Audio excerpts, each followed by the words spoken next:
So hello viewers, welcome to our channel Wasif editing. আজকে দেখব যে স্ন্যাপসিড অ্যাপ্লিকেশনে কিভাবে কোনো সিলেক্টিভ অপশন ব্যবহার না করে, ফেসের উপর কোনো ঘষা মাজা না করে সরাসরি আমরা শুধু ফেসটাকে হোয়াইট করব এবং ব্যাকগ্রাউন্ডটাকে আরও একটা গর্জিয়াস লুক আমরা দিতে পারবো। ওকে, এখানে আপনাদের লাগবে না ফেসে কোনো ঘষা মাজা করার এবং সেখানে কোনো সিলেক্টিভ অপশন ইউজ করতে হবে না। সেই টুলসে গিয়ে অপশনটাতে ক্লিক করে সেটা ডান করে দিলেই আমাদের লুকটি চলে আসবে। তো ওকে, কথা না বেরিয়ে সরাসরি চলে যাওয়া যাক মোবাইল টিউটোরিয়ালে। Let's go mobile screen. So okay guys, আমরা ছবিও সিলেক্ট করে নিছি, তারপর আমরা ক্লিক করছি টুলস অপশনে।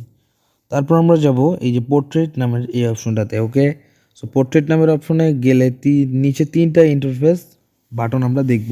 সো ওকে, ফার্স্ট বাটনে ক্লিক করে আমরা যে এই যে ফেসটার উপর ইফেক্টটা আপনারা কিন্তু দেখতেই পেলেন। ওকে, সো আমরা সেকেন্ড অপশনটা অন করে রাখবো, এতে ফেসটা অটোমেটিক হোয়াইট হবে। তারপর আমরা এই যে এই ডট আইকনে ক্লিক করে সেটাকে যে ফার্স্ট যে অপশনটা আছে সেটা ফুল করে রাখা যায়। ফুল করে রাখলেই দেখবেন যে ফেসটা অটোমেটিক হোয়াইট হয়ে যাচ্ছে। ওকে, সো এখানে খুব স্মুথলি এটা হোয়াইট হয়, এখানে কোনো ঘষা মাজার প্রয়োজন নেই, জাস্ট স্মুথলি। এই যে সেকেন্ড অপশনটা হচ্ছে স্কিন স্মুদিং, তো সেটাও আমরা প্লাস করে রাখবো। তারপর আই ক্লিয়ারিটি, জাস্ট এটা দিয়ে রাখার পর এটা আমরা এই যে অনেকগুলো কিন্তু অপশন আছে। ওকে, সো জাস্ট কম্বো ওয়ানটা আমরা ইউজ করব।